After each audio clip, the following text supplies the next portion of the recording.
আপোনাৰ চাওক অন্তিম দিনত আমাৰ বঙাইগাঁও সমষ্টি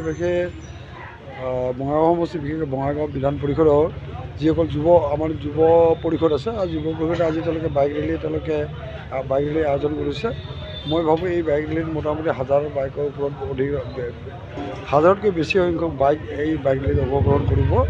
আৰু আমি আপোনালোকক ক'বলৈ পাই সুখী হৈছোঁ যে এই যিটো বাইক ৰেলী হ'ব, এইটো স্বতঃস্ফূৰ্তভাৱে যুৱকসকল ওলাই আহিছে আৰু তেওঁলোকে তাৰমানে নিজৰ খৰচেৰে পেট্ৰল ভৰাই তেওঁলোকে ইয়ালৈ এই বাইক ৰেলী তেওঁলোকে সহযোগ কৰিছে। নাই মই 10টা বিধানসভা সমষ্টি আছে, তাত পাকা বেতবাৰী সমষ্টিটো অলপ ব্যতিক্ৰম সমষ্টি, তাৰমানে তাত ধৰ্মীয় সংখ্যালঘু লোকৰে পৰিপূৰ্ণ এটা সমষ্টি। কিন্তু আমি যোৱাকালি তাত পদযাত্ৰা কৰিছোঁ আৰু পদযাত্ৰাত হাজাৰ ৰাইজৰ যিয়ে তাৰমানে তাত অংশগ্ৰহণ আমাৰ লগত আপোনাৰ সহযোগী হৈছে। আমি তাৰ পৰা এই কথাটো অনুভৱ কৰিছোঁ যে পাকা বেতবাৰীৰ নিচিনা সমষ্টিৰ পৰা আমি যথেষ্ট সংখ্যক ভোট লাভ কৰিবলৈ সক্ষম হ'ম।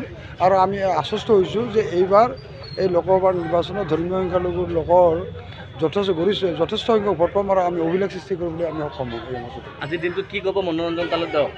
মনোৰঞ্জন তালুকদাৰ মই তেওঁক একো ক'বলগীয়া একো নাই, তেওঁক আশীৰ্বাদ জনাইছোঁ। আৰু তেওঁ নিজৰ গৃহ সমষ্টিত যাতে তেওঁ যোৱা বিধানসভাৰ নিৰ্বাচনত যিখিনি ভোট পাইছিল সেইখিনি ভোট তেওঁলোকে যাতে আদায় কৰিব পাৰে, সেইখিনি ভোট যাতে পাবলৈ সক্ষম হয়, তাৰ কাৰণে মই তেওঁক তাৰমানে আজিৰ দিনটোত মই শুভেচ্ছা জ্ঞাপন কৰিছোঁ। এতিয়া মই পাকা বেতবাৰীত যাম, এতিয়া পাকা বেতবাৰীত এটা সভা আছে, তাৰপিছত তাৰ পৰা আহি মই চিধা ইয়াত তাৰমানে বঙাইগাঁও সমষ্টিত আজি লাষ্ট মই তাৰমানে ফিনিচিং দিম। 3 ঠাইত মই যাম। অন্তিম প্ৰশ্নত কিমান ভোটত জয়যুক্ত হোৱাৰ সম্ভাৱনা আছে? মই আগতে যেতিয়া প্ৰথম মই আপোনালোকৰ ওচৰত এনেধৰণে বাইক দিছিলোঁ, তেতিয়া মই কৈছিলোঁ 2 লাখ ভোটত জিকিম। আজিৰ দিনটোত আমি 5 লাখ ভোটত জিকিম বুলি আমি ক'ব পাৰোঁ। নাই, এইটো আমাৰ কাৰণে সৌভাগ্য যে বৰপেটাবাসী ৰাইজৰ কাৰণে বা মোৰ কাৰণে সৌভাগ্য যে মোৰ ভোটাৰ আমাৰ মাননীয় মুখ্যমন্ত্ৰী হিমন্ত বিশ্ব শৰ্মা ডাঙৰীয়া হোৱাৰ ক্ষেত্ৰত মই তাৰমানে নিজকে গৌৰৱ অনুভৱ কৰিছোঁ। বঙাইগাঁওবাসীৰ উৎসাহ তাৰমানে আদৰণীয় আৰু আমি এই উৎসাহে আমাক যে আগুৱাই লৈ যাব এই কথাটো মই নিশ্চিত হৈছোঁ।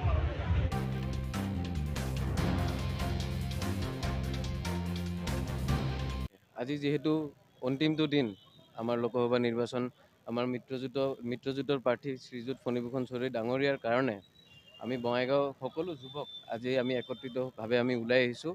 আৰু আজি আমাৰ এই যি যুৱ শক্তি প্ৰদৰ্শন, আমি এই শক্তি প্ৰদৰ্শনটো 50 কিলোমিটাৰমান আমি এৰিয়া কভাৰ কৰিম। গোটেই বঙাইগাঁও সমষ্টিটো আমি ৰেলীটো আমি অব্যাহত ৰাখিম। আচলতে বিশেষকৈ মই বঙাইগাঁও সমষ্টিত জড়িত হৈ আছিলোঁ, কিন্তু মই বাকী আন বিধানসভা সমষ্টিবিলাকতো গ'লোঁ, যোনবিলাক সমষ্টি লোকসভা সমষ্টিত অন্তৰ্ভুক্ত হৈ আছিলে।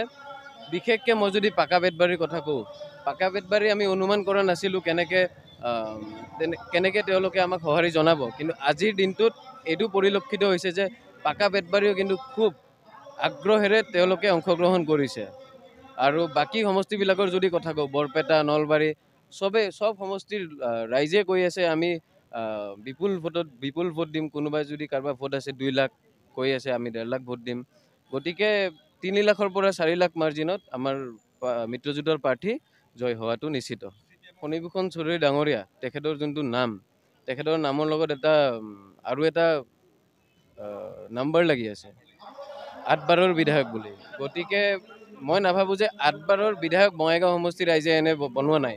গতিকে আন সমষ্টিবিলাকো অনুমান লগাইছে যে কিয় বঙাইগাঁৱত 8 বাৰকৈ তেওঁক বিধায়ক বনাইছে। গতিকে তেওঁৰ যি কাম কৰাৰ যোনটো মানে স্নেহা, সেই স্নেহাটো এতিয়া আন সমষ্টিবিলাকো ৰাইজে উপভোগ কৰিব বিচাৰিছে। সেইকাৰণে আন সমষ্টিবিলাকো খুব আগ্ৰহেৰে তেওঁলোকে অংশগ্ৰহণ কৰিছে আৰু তেওঁলোকে যে আমাৰ মিত্ৰজোঁটৰ প্ৰাৰ্থীত যে সমৰ্থনত আছে সেইটো নিশ্চিত বৰ্তমানলৈকে।